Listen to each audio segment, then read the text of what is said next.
Hello everyone, this is DavidViadel23 and welcome to the Mandrago's Cave. Today we are going to be talking about Assassin's Creed Valhalla.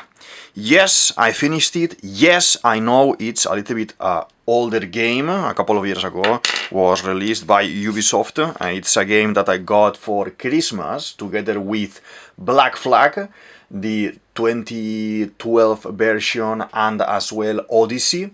And I have been enjoying it very much. Now I finished it. I wanted to, like the other game, finish it and do a caricature of myself as the main character, Eivor, okay?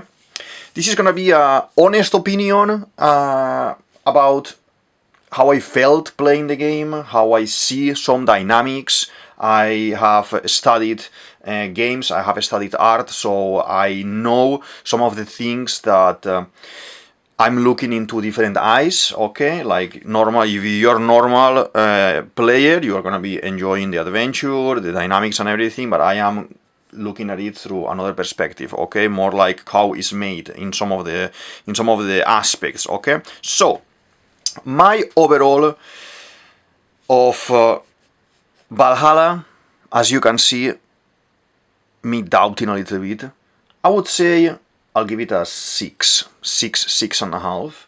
I enjoyed much more Odyssey, okay?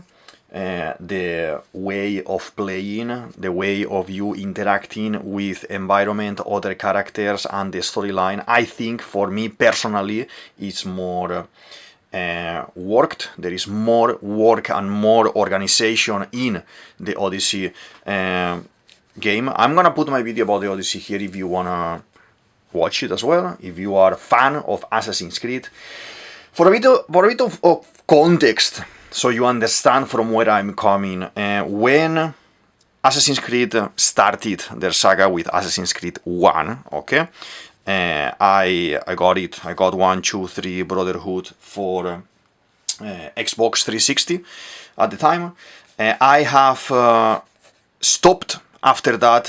I traveled abroad and I didn't play for a very long time, and recently for Christmas I got 3 games, as I said at the beginning, and I enjoy them very much.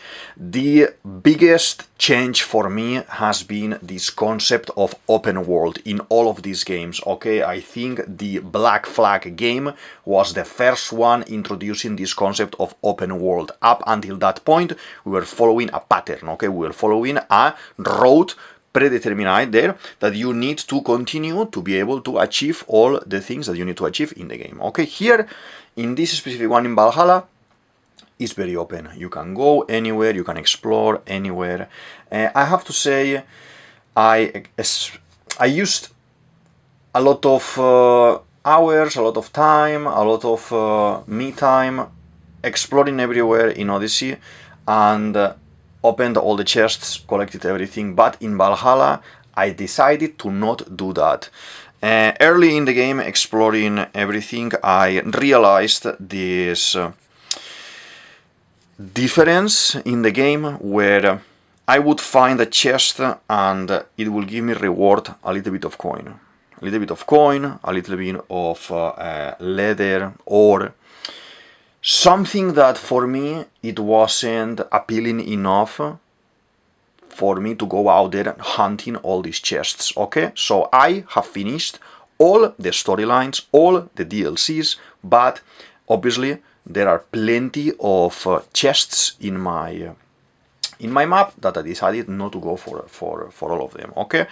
If you are a hardcore fan of Assassin's Creed game, specifically Valhalla, and you want to express here your opinion, so we can talk about how you felt playing, or if you would advise me or someone else watching this video that is as well playing at the moment the game in doing something different, or in basically encouraging to follow the game along and open everything, open all the chests and everything, explain the reason behind it nicely, so we can get hooked into this pattern of explorer.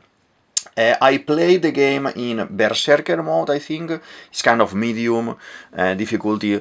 I don't like to play the game in a way that I can't defeat anyone. I put it very hard at the beginning, and it took me ages to defeat the first lot of enemies when I encountered my first enemies. Okay, so I decided to lower a little bit the difficulty so I could ease more into the game. I played first the Odyssey, and then I played the Black Flag. My mistake, because I should have played in chronological order as they were released, but I had an issue installing them from Steam, and I ended up going this way. Okay, so the thing is, the way of fighting, particularly for me, the dynamics of fighting, the mechanics of fighting, it is so different. So in Odyssey, you are hooked into an enemy when you are fighting. You are focusing in one enemy, and the combos that you are using with any kind of weapon, it will be attached to that character. In Odyssey, you have more of a free range of movement in a way that if you are fighting one and you want to turn around and shoot some arrows at another one or throw your axes at another one, that's okay. So it's more open in that aspect. I am not used to that type of game, so for me it took a considerable amount of time to get the hang of it. Up to the point at the very beginning where I was thinking about stopping playing at the beginning. When I was like a couple of hours in, like 5, 6, 7 hours in, I was like, maybe this is not my game, okay? I should maybe just play something else. I was holding the fort, you know, continued playing a little bit, and at some point I learned how to play. I learned to play with these mechanics, and it was interesting, okay, because the versatility of the weapons. You have axes, you have swords, you have long swords and short kind of daggers as well. You have axes, hammers. You have so many types of weapons that you can adapt this way of fighting, okay, in the game to your own style, to see, okay, I'm gonna be a Viking that wants to fight with an axe, more traditional, good. I wanna go for the approach with a sword, okay, with a spear, good as well. As I said, a lot of combinations, a lot of interesting ways of fighting, okay. There are skills, like in the Odyssey, that you can apply to your character, and it's gonna give him some kind of combos, predefined combos, like he's gonna throw like a rope and he's gonna pinch the enemy and pull it towards you, and then you can hit him with the axe, or with when you are the enemies are gonna have like an area that is to do a faster combo, let's say a finisher, where if you, let's say, throw an arrow to the knee, to the leg, to the shoulder, they are gonna fall and be stunned for a little bit, for a couple of seconds, so you can approach and press R. I was playing on the computer, so you press R and then you do a combo there, where most of the time you can just get rid of them with that combo, okay. That is interesting as well. It breaks the dynamics in the way of fighting, so if someone is gonna throw fire at you, poison at you while you are in the combo, this is not affecting you. This is at least my experience. So the main story, basically, you follow the story of Eivor. Eivor, you can choose if you're gonna play as a male or as a female. I chose the male version, but the game itself is done in a way that you play with the female character, okay? When you finish the game, at the end, the finishing, let's say, cinematic, the finishing movie, you will see the girl in the video. I didn't like that because it took me completely off my script, okay? My movie that I was watching for all this month, it was like, I don't understand why I'm dressed with these clothes, why they will change me my clothes, not girls or men's clothes, but a different outfit with different type of cape, like a cloak, different cloak and everything, for the cinematic, okay? I think Ubisoft there should have kept my design, because me, as a creative people, as you can see, I'm doing my drawings, doing my videos, I'm reading a lot of mangas, a lot of books, I'm watching many movies all the time, I'm doing videos here in the channel, I make my own stories on top of that. So my character from young it kind of grew during the story, personally, and I changed my outfit, I changed my look, my hair, my beard, in a way that I felt like I was growing older, okay? By the end of the story, I was maybe, let's say, a couple of years older, I would say, okay?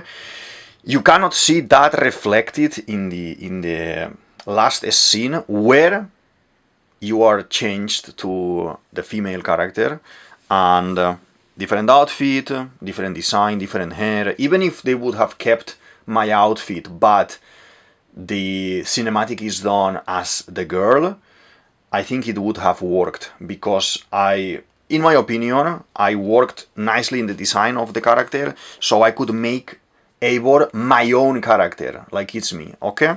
So I don't know if you had this feeling. I want to know your opinion about this as well. Maybe it's just me that I like to put this extra fantasy, this extra storyline into anything that I'm playing or I'm reading, okay? So kind of to add another layer of, let's say, design, okay? So as you can see here, I'm doing my cape.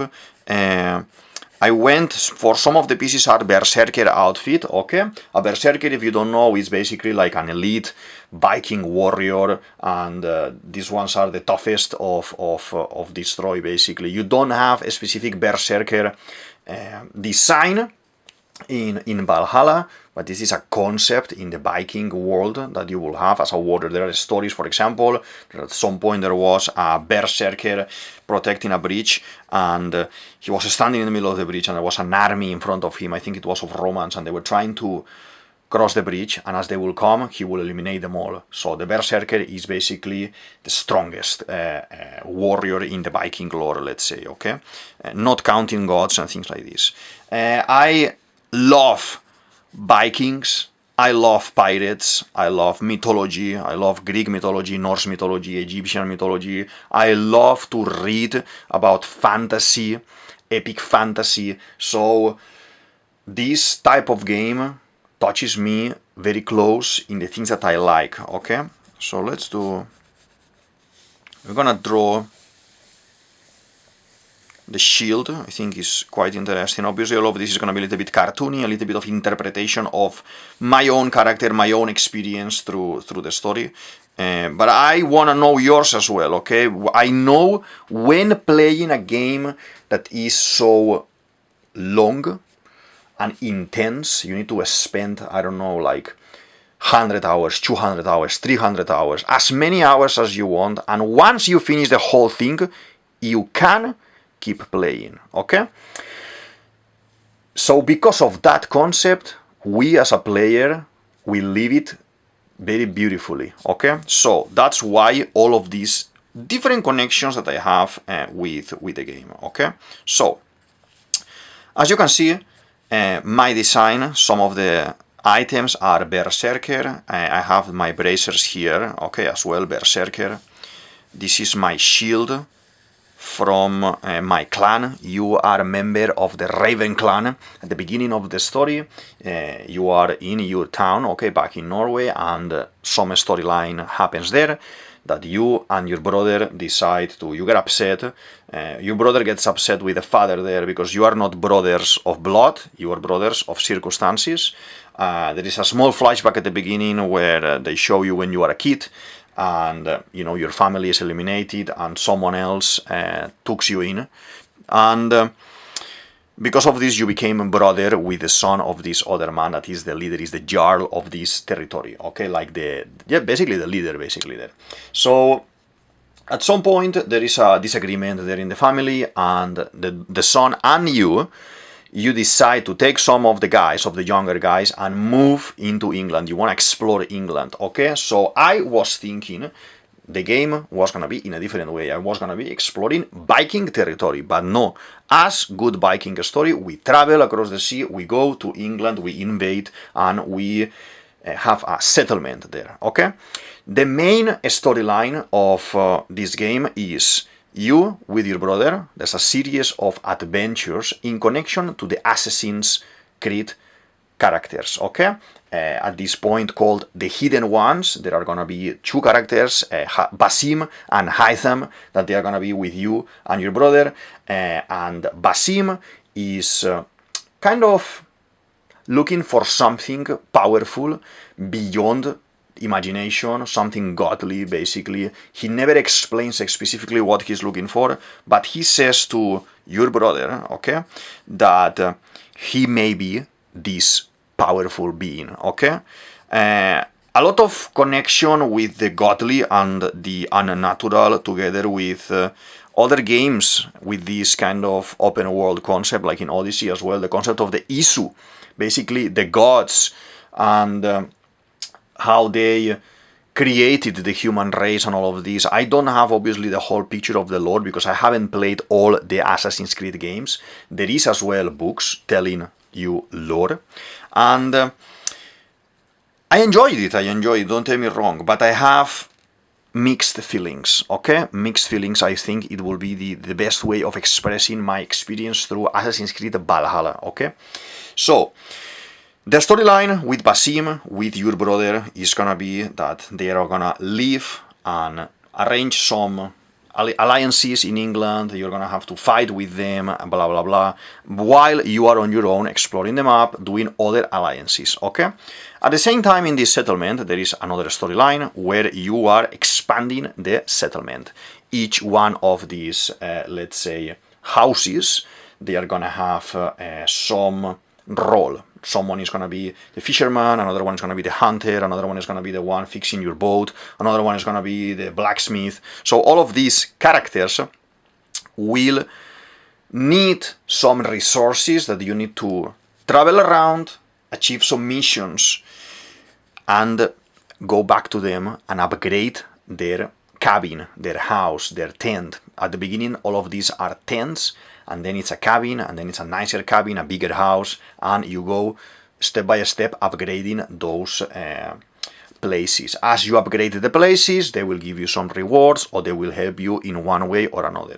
So that is the second, let's say, storyline that you need to finish with the whole story, basically. At the same time, a third storyline connected to your brother and Basim and the assassins is the Order. The Order are the bad guys. There is a series, there is a network of bad guys that you need to defeat in order to finish the game, okay? To see who is the leader, who is the boss of these bad guys, and eliminate them. This is exactly the same pattern that we have with the cult of Cosmos in Assassin's Creed Odyssey, okay? I like this pattern.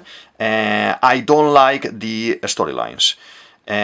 Everything is quite straightforward, everything is quite simple in a way. It didn't give me juice to kind of be interested in, oh my god, I need to 100% listen to what this guy is telling me. It didn't give me that feeling, okay? But you need to eliminate them all, or most of them, to be able to discover who is the boss and do the final act of defeating the boss, okay? And all of this obviously is intertwined between the story of your brother with Basim and the assassins, the story with England and the Order, these bad guys, and at the same time the story of your settlement. All these stories are the main storylines intertwined in a way that you're gonna be progressing at the same time in all of them, and then boom, you race to the end, and maybe you need to upgrade a tiny bit more one thing or the other.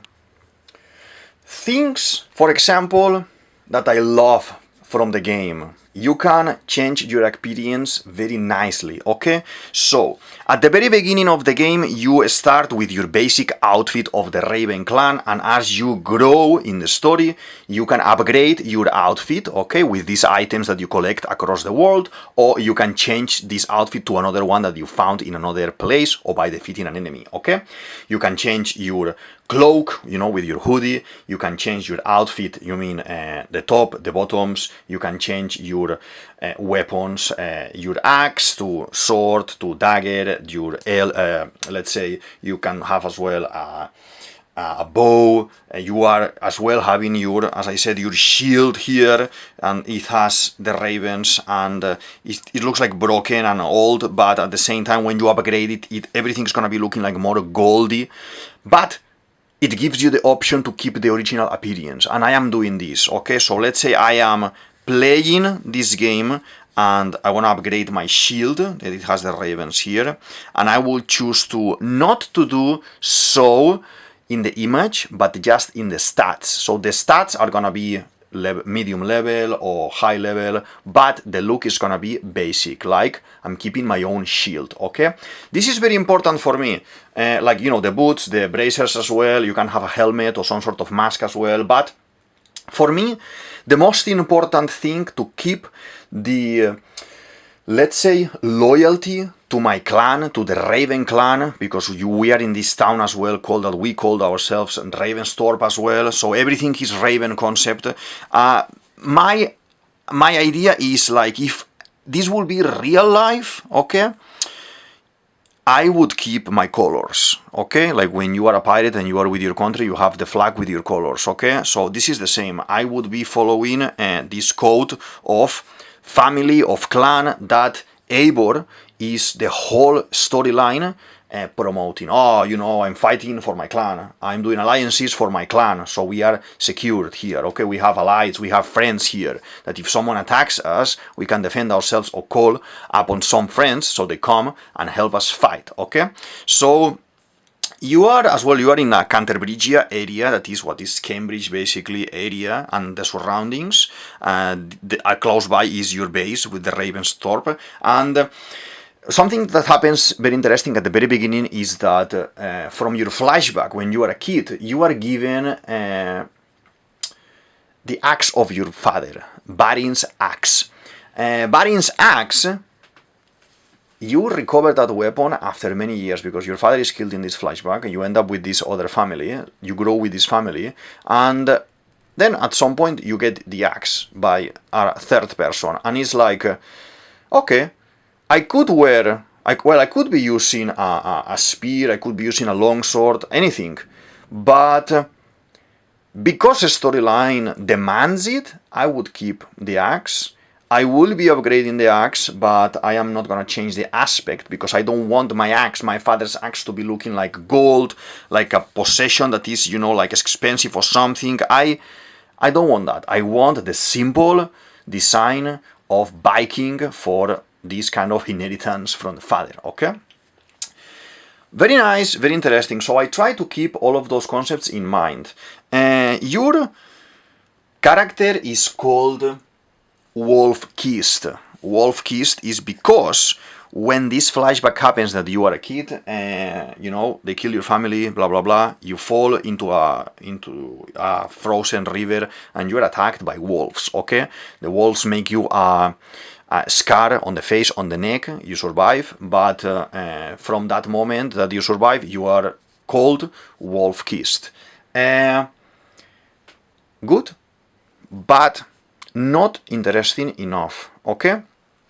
There is no following, in my opinion, there is no following on the Wolf-Kissed concept. Let's say, have you watched Vikings, the series? Okay, if you have watched that, Bjorn Ironside, that is the son of Ragnar in the series, when being younger, quite, you know, teenager, when he starts fighting, is with a new actor, with the actor that is not the kid anymore, is already like the teenager. That is the Bjorn that we have for the whole series.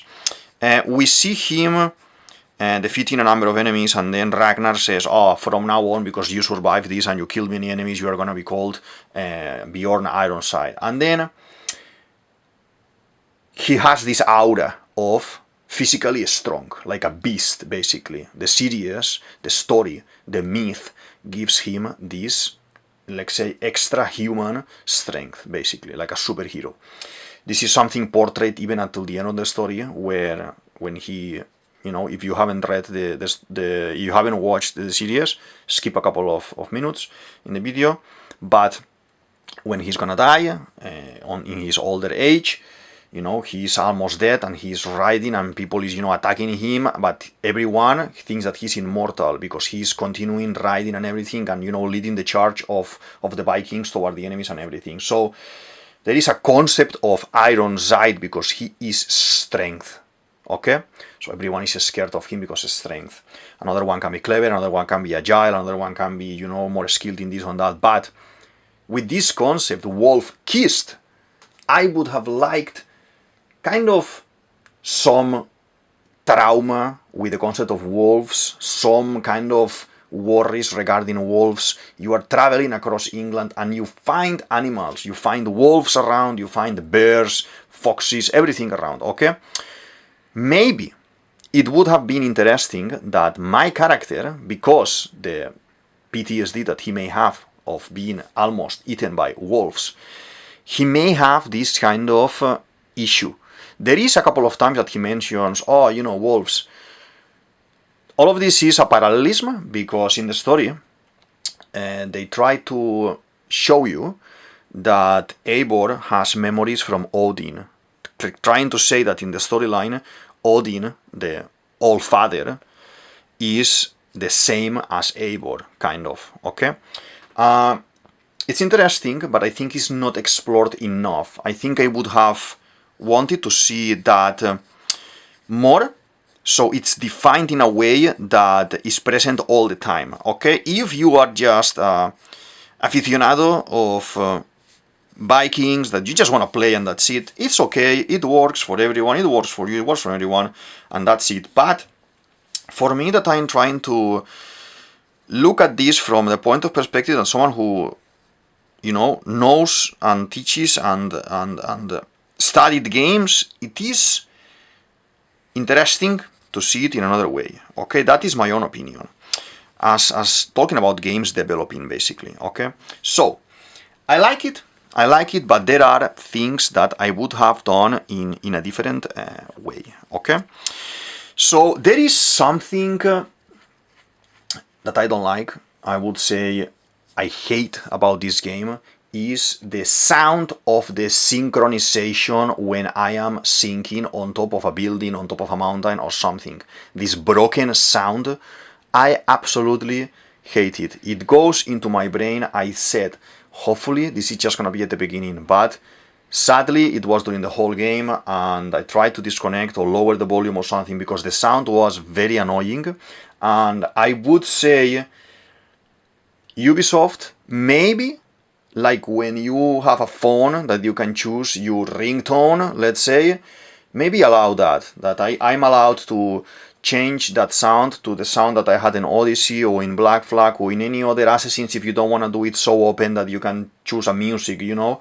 Just make it with the sounds of the Assassin's Creed games, maybe, so you can swap that. Maybe this is a feature that we already had, but this broken, kind of corrupted sound, it bothered me a lot, so it was very uncomfortable to play. So that, on top of the dynamics being difficult at the beginning to learn, to do that all the time, it was a little bit making me say, you know, I'm just gonna abandon the game and leave it on the side because I can't. So that is something that, as a business, as a creator, you don't want the public to feel like that, okay?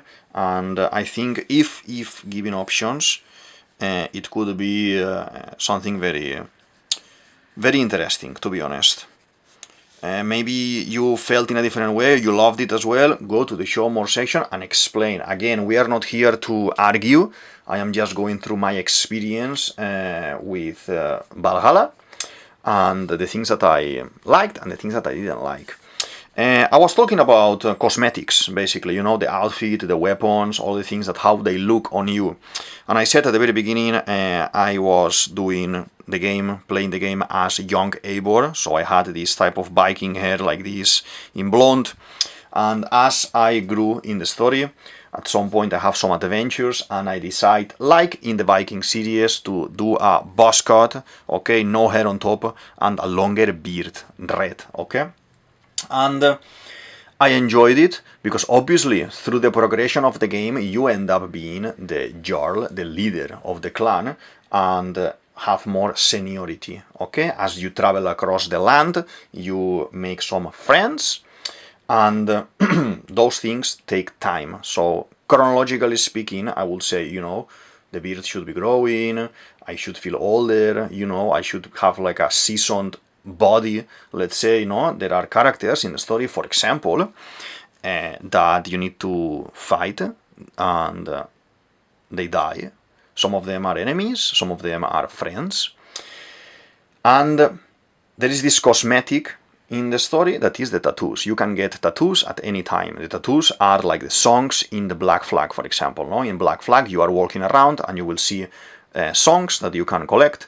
And in your ship, they are going to be singing these songs. Here, you collect these flying pages that they will become tattoos when you collect them. And you go to your tattoo artists in the settlement, and she can tattoo any design that you have collected, okay?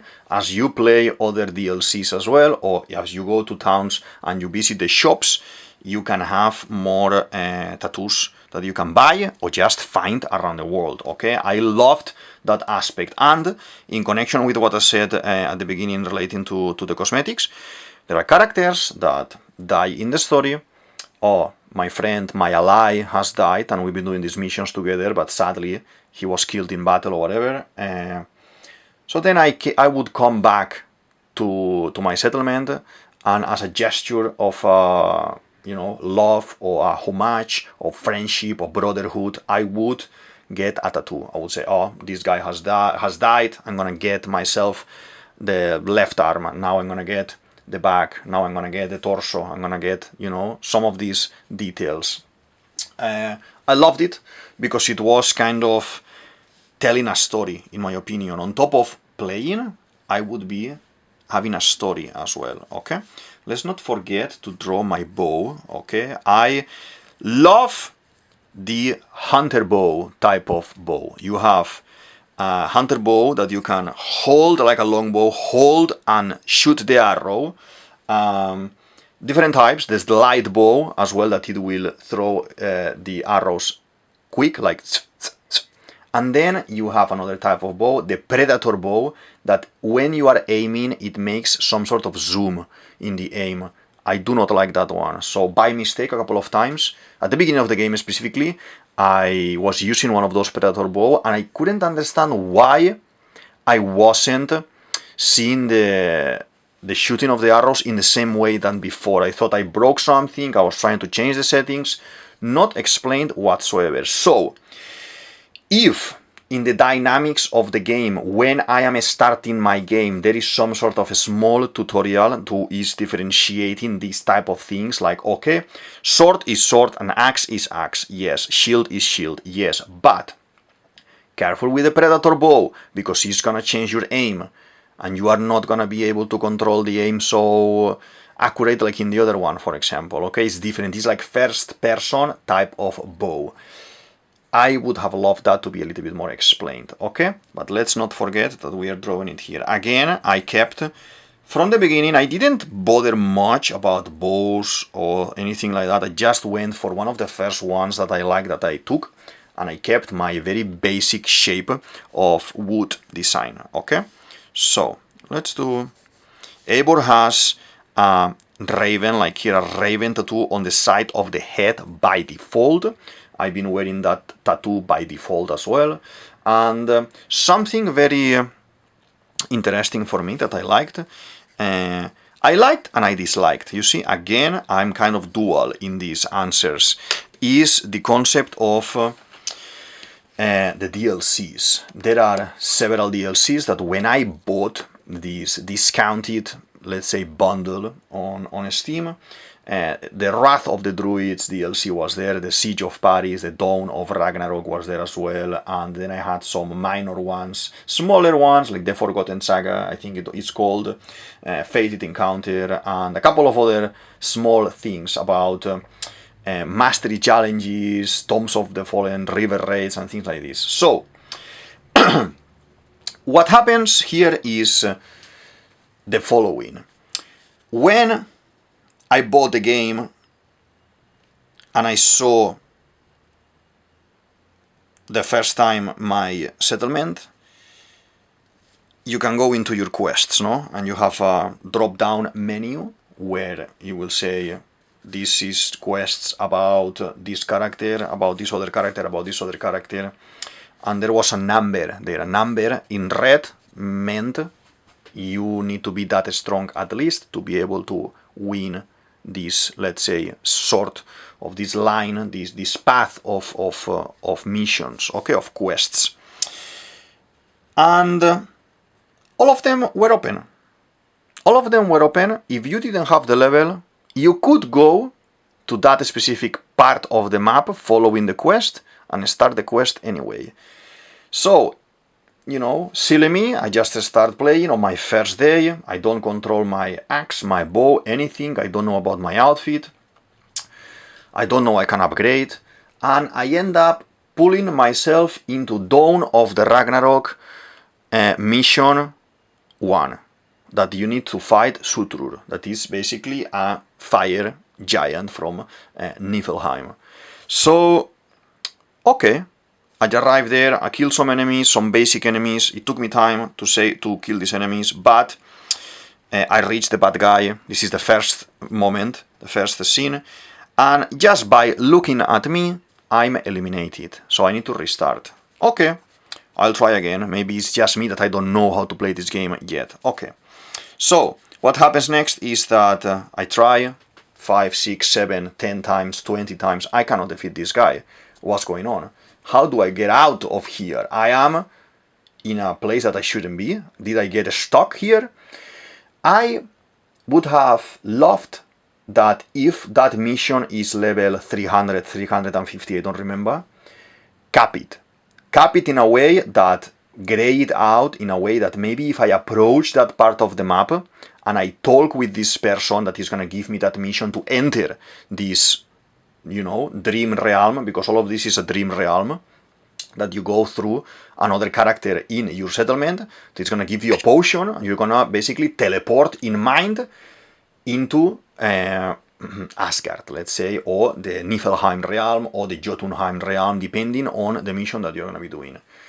So, if you cap it in a way that that character, if you are not level 300, or let's say 250, because you may be 250, and you are very skilled, and you can win this challenge, but not if you are level 4. At that point, I remember exactly that I was level 4. Just have the NPC character say, ooh, I think you should train a little bit before coming to see me, you know? And then you go, and it's blocked, and you can't access until later, when you have nicer weapons, nicer stats, you put up your skills, you have some, you know, tricks and things, and then you can go and try to fight Sutur, okay? That was a problem for me.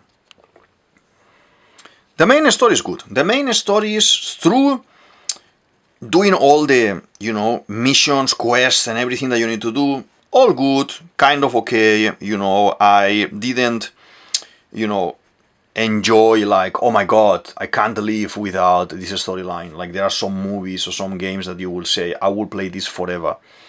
Odyssey had that feeling on me, but not Valhalla. And I would say I love more Vikings than Greek mythology, but it didn't have that same feeling, okay? Maybe I was expecting more. Maybe I was expecting more mythology, because this is Valhalla. The Valhalla, for all of those who doesn't know what is in Norse mythology, this is where the warriors go, the afterlife basically, and they fight forever, they drink forever, you know, it's like eternal fight, eternal paradise basically. This is what the warriors want, to die in battle, to go to Valhalla. And then while in Valhalla, when Ragnarok happens, that Ragnarok is the apocalypse, the end of the world, the battle for the end of the world, then there you see how all of these warriors will fight with the Valkyries, with the enemies, you know, with Fenrir, the giant wolf, and Jormungandr, and everyone will fight in an infinite fight until Ragnarok is done, and, you know, a new world, a new universe, let's say, is created, okay? For all of those who don't know about Norse mythology, okay, so we have the gods, Odin, Baldur, you have Thor, you have Loki, you have Freya, all of these guys, famous guys, that are basically in this realm. This is a tree, okay? If you imagine this, there's a massive tree called Yggdrasil, and in different branches of this tree, okay, from top to bottom, there are realms, and Asgard is where the gods live, okay? It's like the Olympus, let's say, for the Greek mythology, okay? Different, like Midgard is where the humans live, then Jotunheim is where the ice giants live, Niflheim is where the fire giants live, different realms, okay, different worlds, but all of them connected through the Yggdrasil, through the branches of life, okay? So there are so many references in culture nowadays as well, with Marvel, with with the Thor going to Asgard as well, and all those things. There's a lot of culture now about Vikings. It became quite famous a couple of years ago, and I like it. I like when they do pirate stories, Viking stories and things, but it's nice to, if you have the chance to investigate a little bit, so you know context, okay? It can be interesting. The parallelism I was telling you before about the wolf kissed, and Eivor being Odin, and Odin being Eivor. Odin, in mythology, he is meant to be killed by Fenrir. And Fenrir is a giant wolf, okay? And at the same time, this Fenrir is son of Loki as well, okay?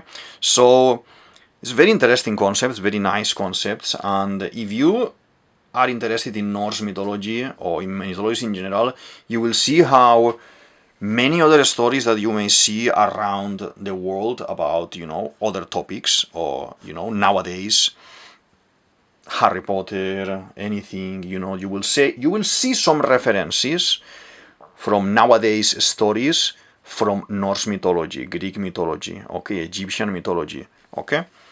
That is my advice is, if you like all these fantasy stories and all of these kind of magical creatures, mythological creatures, read a little bit of mythology about the topic that you want. If you like more Norse mythology, go and investigate that. Investigate things that you like first, and that's gonna lead you to another thing, and you will see how the branches are opening, how this map is opening, and you can explore a lot of cultures like this, okay, like Mayan, Egyptian, let's say even, Atlantis, for example, all of those things where the stories mix with reality, okay? I love that. I'm always reading, almost investigating.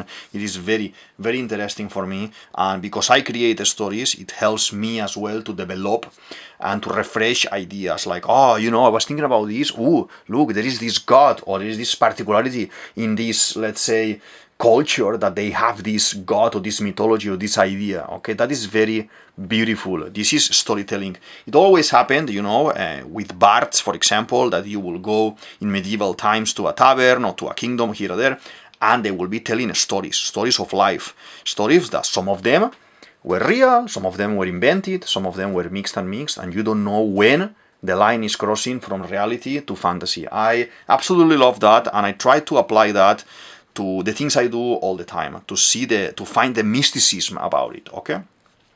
Now that I'm drawing this part, that we have a little bit of the arm here, in this arm, I'm gonna make some lines here, let's see if I remember later, because when I managed, because it touched me very hard, this Sutrur guy, the guy with the fire, that I couldn't defeat in level 4, I defeated later, when I was strong enough, and in my mind, I played this story like I was wounded by him, because they gave you some tattoos that they look like you are burned, for the torso, for the back, for the arm. So one of my tattoos that I had originally here, I replaced with this burn looking, with some kind of symbols and everything, some runes, from Sutur's fight. Like, okay, I defeated the guy, I was able to eliminate him and his people, but I had a scar from them, okay? So through the whole journey I have my new mark there as a reminder.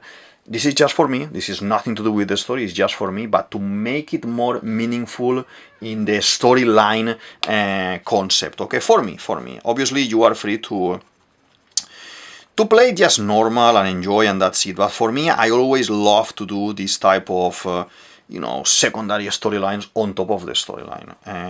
If you are like me, that you do it as well, feel free to, say it, let's talk about it and have a conversation, nice conversation here, who knows. Maybe one of these things is seen by someone who needs a story and is like, oh yeah, let's make stories. You never know these things. So if you enjoy that way of playing, play it, okay? So let's do the bottoms and the boots, okay, my shoes basically. I didn't bother much. In Assassin's Creed Odyssey, yes, I was more careful of having the Jason fleece, the sort of this, the lance of that. But here for Valhalla, because my character is not, Eivor is not interested in the concept of the Assassin's Creed. He's not interested in the concept of history. He just wants his people, his clan, to have a place, like Ragnar a little bit, where they can cultivate, live, have alliances, have friends, and have a prosper life, basically. If you haven't seen Vikings, the series, I recommend you watch Vikings. It's very nice, and I'm mentioning Ragnar a couple of times. Ragnar Lothbrok is supposed to be the father of the 7 Viking lords, the 7 Viking kings. And there is a line as well of mythology there where Ragnar existed. No. Ragnar existed? Maybe. So there is a little bit of gray area there. In theory, Ragnar never existed. It's a mythological character. But for the lore, for the folklore and everything, it is there, always mentioned like a real character, okay? Like Sigurd, for example, existed. And there are characters that are portrayed as sons of him, that they really existed, okay? They really existed. So I would advise, if you like this type of stories, just read, buy a nice book, forget about internet for a moment, and just go to the bookstore, find a nice book, like a cheap one with Norse mythology, Norse stories, and investigate a little bit about these things. You are gonna learn a bunch of things, okay? It's so interesting, and you see how beautiful the folklore there, and you have the dwarves, and you have the creatures, and you have the dragon, the Nidhogg, and everything, and there is so many interesting things that are incredible. So one thing that I was expecting it will happen, and maybe I got tricked by my own mind because I wanted to see this, is mythological things and magical things happening in a storyline. In Black Flag, I missed a Kraken. In Odyssey, I missed Centaurs, for example. And here in Valhalla, when I'm in Norway at the beginning, this kind of mini tutorial is teaching you how to, oh, this is your map, move around, go to this point. I go to top of a mountain and I'm walking back down, and I see there is some sort of, I see a tree, and it looks like the tree is moving, like a person, like an old man. And then I look again, or I say, oh, is that me? Or it's very late at night that I'm playing so late and I don't understand what's going on. And then that's a tree. And I don't know if that was done on purpose, or that was my mind at the beginning when I started the game, so excited about seeing mythological things with this concept of Norse mythology, that it just created that. But I was the whole time waiting to see when is this Odin, because I thought that's Odin. It's gonna show up again in real time in front of me. It happens through the story that Odin talks to you, and you are in this mind realm, let's say in limbo, and Odin, that is you with a hoodie, looking older, is telling you, oh, do this, oh, do that, kind of being a Viking influence in you. But to be honest, I needed more. I needed more, not only there, I needed maybe one of the most interesting things, in my opinion, of Norse mythology is that the concept of the gods walk amongst us, okay? Anytime you could find Odin sitting there, having a drink, you know, and telling some stories, but you don't know that he's Odin because he's not looking like Odin, he's, you know, transformed into a random person, okay? All of them do that. All of them intervene, like Zeus and the characters in Greek mythology, they intervene with the people, okay? And they travel through the realms, and in fact they go, they fight, they steal, they fight with the giants, they do this, they do that, and I find it very interesting. So I was missing that. I understand these games of Assassin's Creed are more historically than fantastic, okay? Since day one. Even thinking about the concept that we are playing here, that is a completely science fiction concept, okay? Because if you think about it, okay, if you think about it, what's happening here is that we are in an animus. An animus, in this case, is a table, okay? And in this table, you are plugged, your mind is plugged into someone else's mind. And this is gonna allow you to walk the land, let's say in this case, this adventure, like I am Eivor. But I am not Eivor really. I am someone else outside of this story, sitting on my chair, laying on this table, connected to the animals, to this kind of matrix, okay? And I'm able to relive the experiences of this Eivor character, okay? So, that is very interesting, but at the same time, it's not, okay? At the beginning of the Assassin's Creed, let's say, saga, with all the Assassin's Creed, 1, 2, 3, etc., it was very nicely built with Desmond. Desmond had, blood lineage with the ancestor, and because we needed Desmond to be the person who is connecting to the animals to be able to see this movie and find some artifacts, that was interesting. Nowadays, no. Nowadays, anyone, apparently looks like anyone can connect, and in Black Flag actually is even like a holiday package that you can just rent your experience, in that case pirates, and travel this pirate adventure. I don't buy that. I don't like that much. I would prefer if we keep those kind of concepts loyal to the story. As I said at the beginning, if there is an expert in Assassin's Creed, please come in and explain some things in the comment section down below. I am no expert in Assassin's Creed, but for what I played, what I read, and what I've seen, my own experience is this, that I would love for this to have more context. The pieces that you need to play as character outside of the animals, in this case Lila, or when you are walking around and you find some kind of corrupted shapes and you need to interact with the corruption, and then there's some kind of labyrinth that you need to do or something, it is completely out of the blue. It takes you completely out of the story. It is unnecessary completely. At the beginning as well, you need to do some in and out from the animals. Unnecessary already as well, because it's taking you off completely.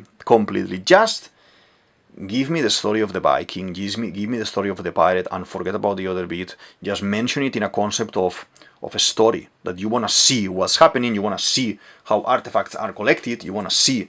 But trying to control it is, I think, a little bit too difficult, and it is not being portrayed nicely here.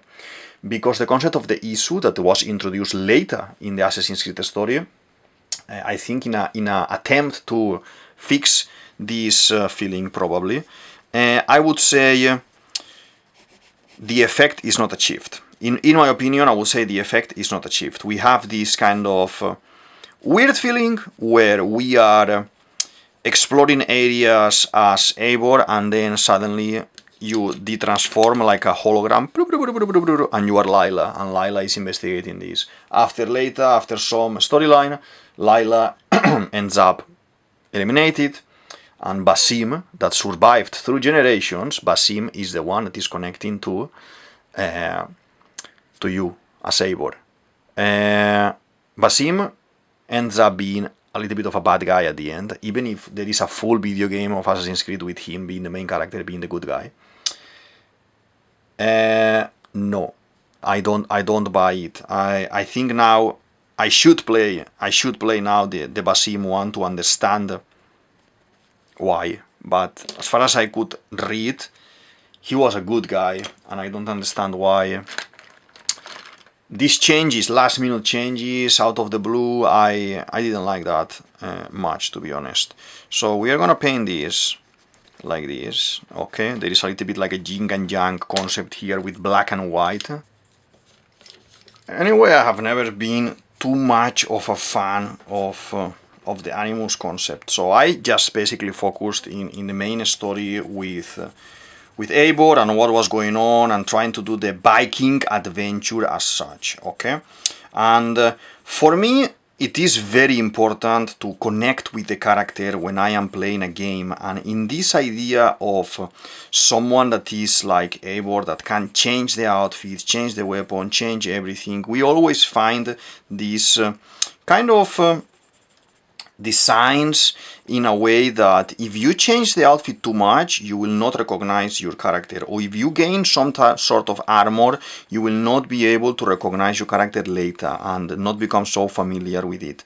I like the concept of recognizing and become familiar. Like, you are something that I like very much of this game is that you have your crew, and there is this kind of mini DLC about John's Viking that is basically a berserker warrior, another Viking created by random people. Let's say I am playing Valhalla here at home and I create my lieutenant. I can only create one lieutenant, okay? And that's gonna be assigned to me the whole time. So when I am doing raids, when I'm attacking towns to collect some supplies, that guy is gonna be with me, plus some other random guys, some of them that are gonna be joining through the adventure, through the story, some of them that you can collect from other people. Let's say that you are playing in your house, okay? And you create your own Jones Viking. By creating that Jones Viking, it is gonna be kind of uploaded into the cloud of Valhalla, let's say, the game, the Ubisoft game, the server. And maybe randomly I find your character in a random town, okay? And I can hire him and stay with me. You are not gonna earn anything, I am not gonna earn anything, it's just visuals, it's just cosmetics, it's just a character that is gonna be looking different, created by someone else, that if you upgrade it, let's say that you are upgrading this character, not your Eivor, but your lieutenant, you upgrade him and now he has a better weapon, or a fiery weapon. I will see that fiery weapon as well, okay? I don't know specifically who are you as a character, as a player or anything, but I have that cosmetic there visually, and I enjoy that part a lot. I enjoyed going on the raids and, you know, collecting items and, you know, winning contests and things. I have to say, for me, the raids concept, the mechanics, it's interesting, but it's another map. It has to load multiple times because Ubisoft has his own platform to download the games and everything, and I've done it through Steam. I think my game was being processed by both platforms at the same time, consuming more of my laptop. So that means that playing the raids, I had a lot of crashes. It will kick me out to the desktop, okay? I was checking online how to overcome this, how to just not have this issue, because it's not very nice.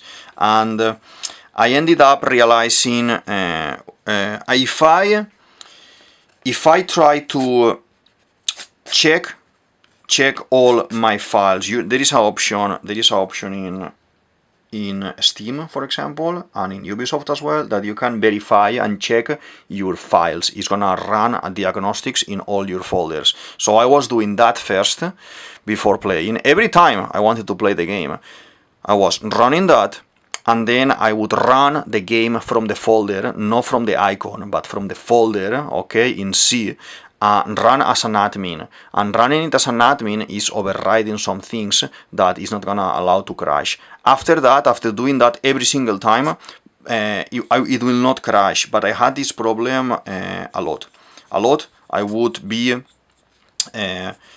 you know, playing half an hour, a raid, collecting all the goods, you know, having my boat, my Drakkar full of, my longboat full of supplies, things, everything, you know, something achieved, and maybe in the last moment it will crash and I will lose everything. I will have to start from scratch again. I didn't like that. I gave many tries to this and it gave me very upset because I couldn't find a solution until I done this. But something else that I liked is the Jones speaking concept that I was telling you, that I was able to, for example, make my own story as well. Like, oh, I like this guy, how he looks very nice, no? So I'm gonna take this guy. You can take up to 8, I think, if I remember correct. So you travel around, no? And if that colleague is let's say, defeated in battle, is killed in battle, is not killed, is just kind of stunned. And when you go back to your settlement, if you wait for him to cool down for one other raid, he will revive, let's say, okay? But for me, because storytelling wise, it was important for me, I was like, these guys were coming to me, because, you know, oh, I heard of your adventure, blah, blah, and I want to fight with you. Okay, I hire you, or I don't hire you.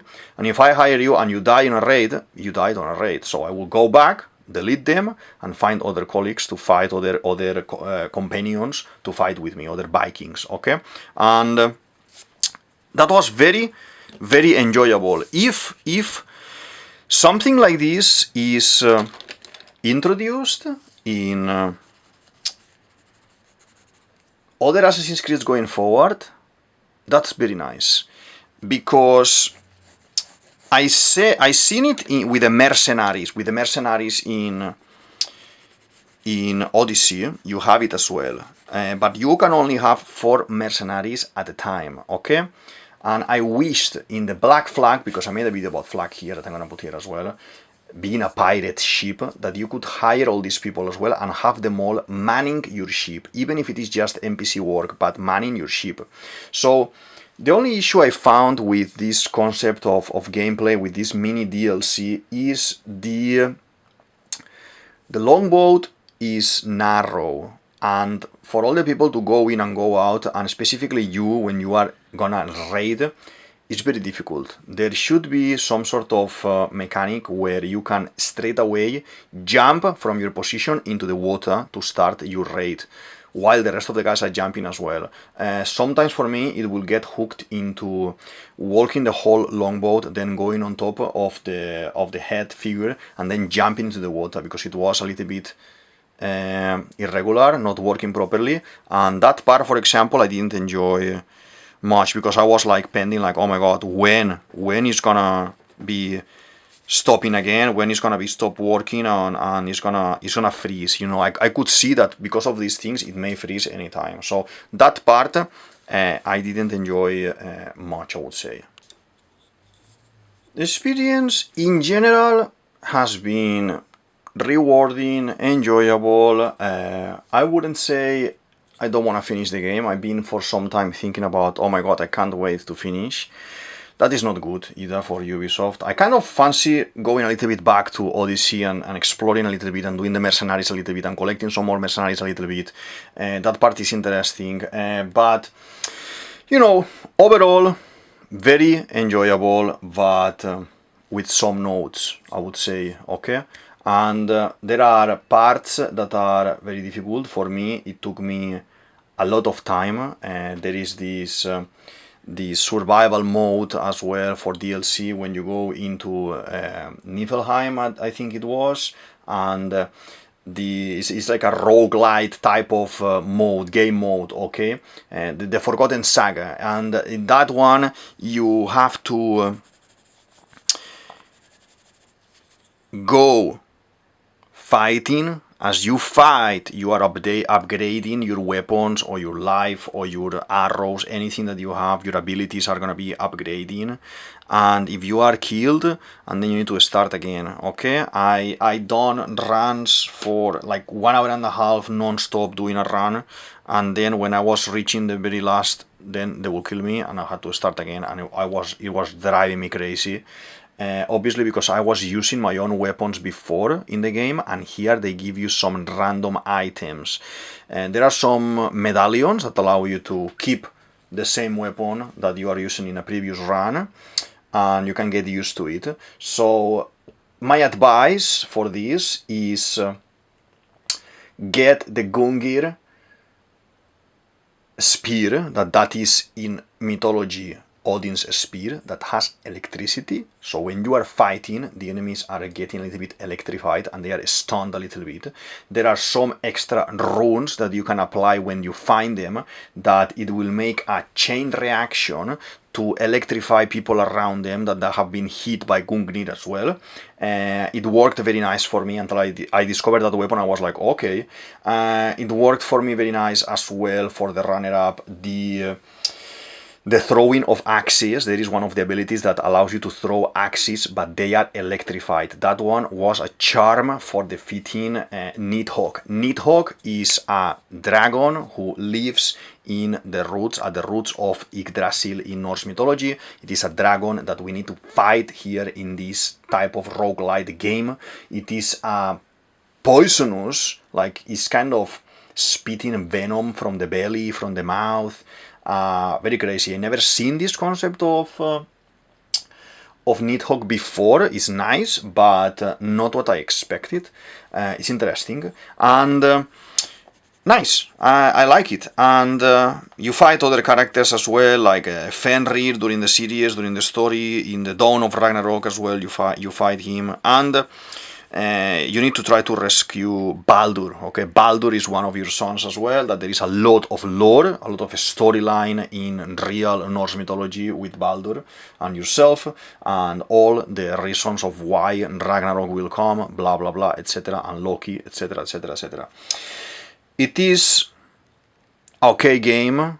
I cannot bother of collecting all the chests, knowing that the chests are just containing a little bit of gold or maybe one other weapon that I'm not gonna use because I'm using my axe, or some random clothing and things like this. For me, I am gonna park my obsession in finishing the game for this one and at 100%, and I'm gonna just do, yes, all the missions are done 100%, but the collecting of items, I can't with this one. I don't have the patience to do this one. And there are events happening as well. Instead of in the map, instead of being a kind of a shiny goldy dot, is gonna be a blue one. Those are events. So when you go, there's someone is gonna need help in something. It's like a side quest that is not gonna give you anything, just a little bit of, you know, reward, but nothing.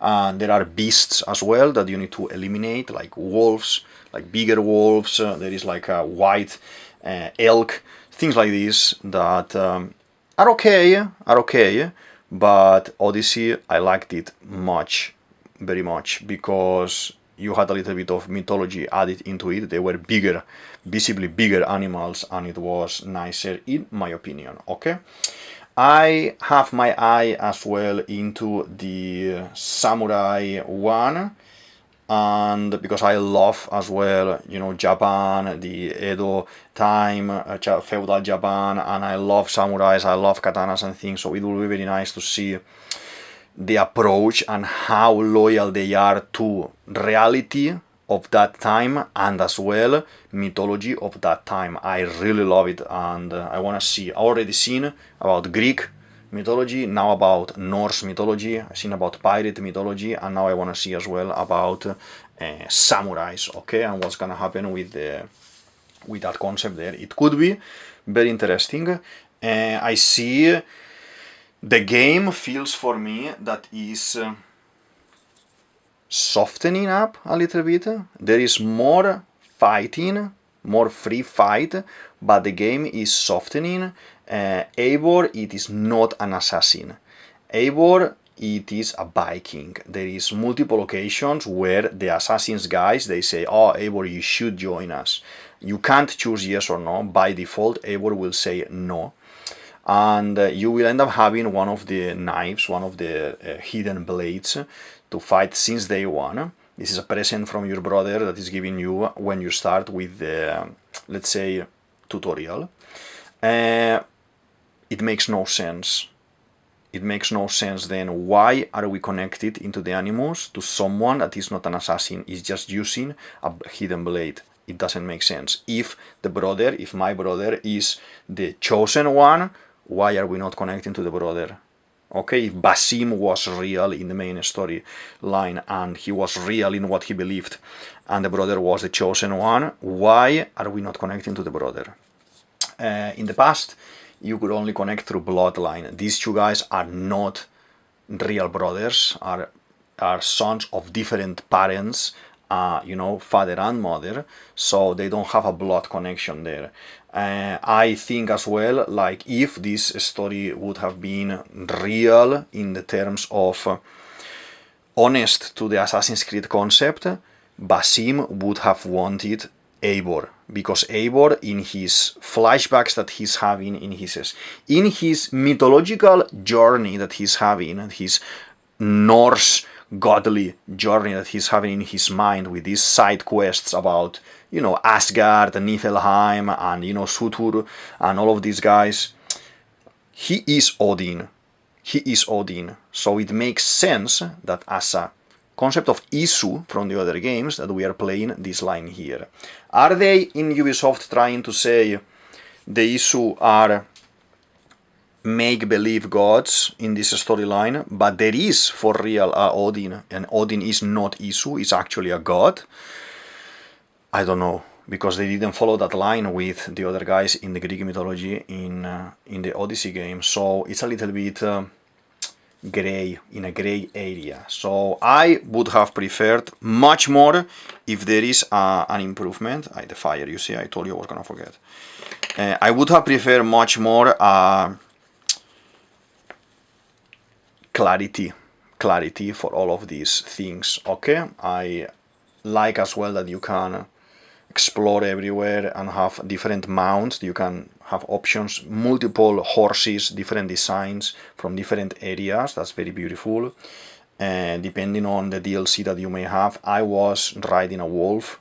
That was very nice as well. You can ride as well a bear. That's nice, but I like the wolf concept to emphasize the wolf kissed, that I had like this communion with a wolf, and that's why on top of that I'm wolf kissed, because I'm able to, walk around, explore around, and ride in a wolf. So I will arrive with the rest of my colleagues to somewhere, to a fight, everyone in horses, and I'm with a wolf. Oh, look at that, that's the wolf kiss. Very, very obvious. I like it. And the cosmetics, my favorite thing, because you could change it in a way that it was quite free, I would say. Okay, I would like more freedom, even more freedom for the tattoos. Maybe do different designs, randomized designs. I would have liked as well just this last thing for my Jones Viking, my lieutenant. Allow me to change him if I want, because for this way that I'm playing, my Jones Viking dies a couple of times in my river raids, and you don't have a cooldown for him. You can just take him again straightforward, but just allow me to refresh the design so I can just think that, okay, they killed him and I'm gonna hire another one, because I came back alone a couple of times from the raids. They killed them all because I was unprepared or they were too strong, and I came back alone. So they should be they shouldn't be around, or none of them. And Bagen, that's the guy who is sending you to the raids. You are telling him, oh, I'm back, I'm here, I collected this, I defeated this bad guy in this raid, or I collected that. He's with you on the longboat. So, or you are telling him on the longboat, and he gives you the reward on the longboat, or he's in the settlement waiting for you as an NPC, and you interact with him to give you missions. Okay, so in general, it was okay. The storyline a little bit weak. The cosmetics, my favorite part. The way of fighting a little bit tricky at the beginning, but you get used to it. And for kind of finalizing the whole concept, the things that I didn't like at all. First of all, the sound of the synchronization when I am in Valhalla is very disrupting. It's very bothering. The game is very sweet in terms of, yes, you are fighting, but the game is sweet. Beautiful scenery, beautiful mapping, beautiful riding, beautiful designs, beautiful fighting itself. The attacks are beautiful. The choreography is beautiful. Probably there is a lot of motion capture as well to capture how the characters, how the humans move when using an axe, using a sword, using some daggers, different ways. The use of fire, the use of poison, very interesting as well. You can have arrows that send people to sleep as well. You can call your wolf to go and attack someone, or you can call your raven and go and attack someone. Yes, a raven. You don't have a hawk like normally you have in the rest of the assassins. Here you have a raven. Yes, because it's Norse mythology.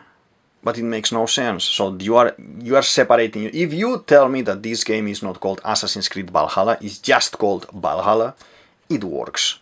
That means that the concept of the Assassin's Creed is not needed here. So yeah, some of the things very nice, some of the things I didn't enjoy much, but in general I will give it like a 6.30 of 10 to the game. As per now, my favorite Assassin's Creed Odyssey in general. I have the other review there that you can watch as well, and comment if you play it as well, and recommend me which one is your favorite Assassin's Creed, which one you want me to play next, that you enjoyed like a kid. It was one in London, it was one with America, it was one with the Samurai. Each one of them that you'd say to me which one you preferred, and maybe, you know, if I can't find it good price, I will try to play, because I want to play more of these games. I need a little bit of a break after playing 3 one after another, and finish the 2 others 100%, collecting everything, and yeah, so I need a little bit of a break for Assassin's Creed, but I want to play more, okay? So I think the drawing as Eivor, me, caricature of me, is very nice, is finished. We are gonna sign for today, we finished. We have the tattoos there as well, the shield from my clan, the axe from my father, you know, we have some berserker clothing, the hunter type of bow, and my Viking hair here as well, looking very cool, okay? Basic stuff. At some point I changed my outfit, I was fully clothed, but I said, you know, I'm getting older now, I'm gonna be more rough, more Viking, and remove the top, so I can see the tattoos and everything of my fallen comrades, and that was very nice as well. So, let's sign. This is DavidViadel23, DavidViadel23, say it as you want, and this is a Madhouse Cave. I hope you enjoyed the video. We can continue talking about it on the show more section if you want, of course, and yeah, feel free to like, subscribe, and all these things that we do in YouTube, and I'll see you in the next one. Thank you very much. Bye.